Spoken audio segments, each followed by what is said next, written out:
మేం గొప్ప వాళ్ళం, గొప్పగా బ్రతుకుతున్నాం అనేసి కొందరు ఎదుటి వాళ్ళని తక్కువ చేసి మాట్లాడుతూ ఉంటారు.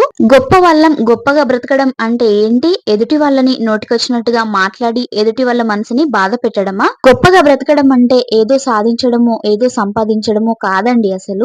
మన మాటల వల్లనో, మన చేతల వల్లనో ఎదుటి వాళ్ళ మనసుని నొప్పించకుండా బ్రతకగలిగినప్పుడే మనం గొప్ప వాళ్ళం. దయచేసి ఎదుటి వాళ్ళ మనసు నొచ్చుకొని బాధపడేలా ఎప్పటికీ మాట్లాడకండి. మీరు నోటికొచ్చినట్టు మాట్లాడి మీరెళ్ళేమి వాళ్ళ ఫ్యామిలీని పోషించరు కదా. వాళ్ళ కష్టం ఏదో వాళ్ళు పడతారు, వాళ్ళ బ్రతికేదో వాళ్ళు బ్రతుకుతారు. మీ దృష్టిలో మీరు ఎలాగైతే గొప్పో వాళ్ళ దృష్టిలో వాళ్ళు కూడా గొప్పే కదా. మీరు ఒక్క దెబ్బ కొట్టినా మర్చిపోతారేమో కానీ మనసుని నొచ్చుకునేలాగా ఒక్క మాటన్నా వాళ్ళ జీవితంలో ఎప్పటికీ మర్చిపోరు. కాబట్టి మనం ఏదైనా మాట్లాడేటప్పుడు ఎదుటి వాళ్ళ మనసుని బాధ పెట్టకుండా జాగ్రత్తగా మాట్లాడండి.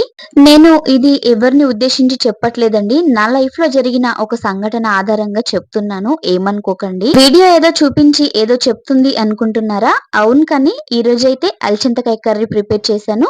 టేస్ట్ అయితే చాలా బాగుందండి. మీకు ఫుల్ వీడియో కావాలనుకుంటే మన ఛానల్లో ఉంది, వెళ్ళి చూడండి. ఈ కర్రీని బ్యాచిలర్స్ కూడా చాలా ఈజీగా ప్రిపేర్ చేసుకోవచ్చు. లంచ్ బాక్స్ లో కూడా చాలా తొందరగా అయిపోతుంది. ఈ కర్రీ పెద్ద హడావిడేం లేకుండా చాలా ఈజీగా, చాలా సింపుల్ గా చేసేసుకోవచ్చు. మరి ఇంకెందుకు ఆలస్యం, మన ఛానల్లోకి వెళ్ళి ఫుల్ వీడియో చూసేసి మీరు కూడా ఒకసారి తప్పకుండా ట్రై చేయండి. వెళ్తూ వెళ్తూ లైక్ ఇచ్చేసి ప్లీజ్ అండి సబ్స్క్రైబ్ చేసుకోండి.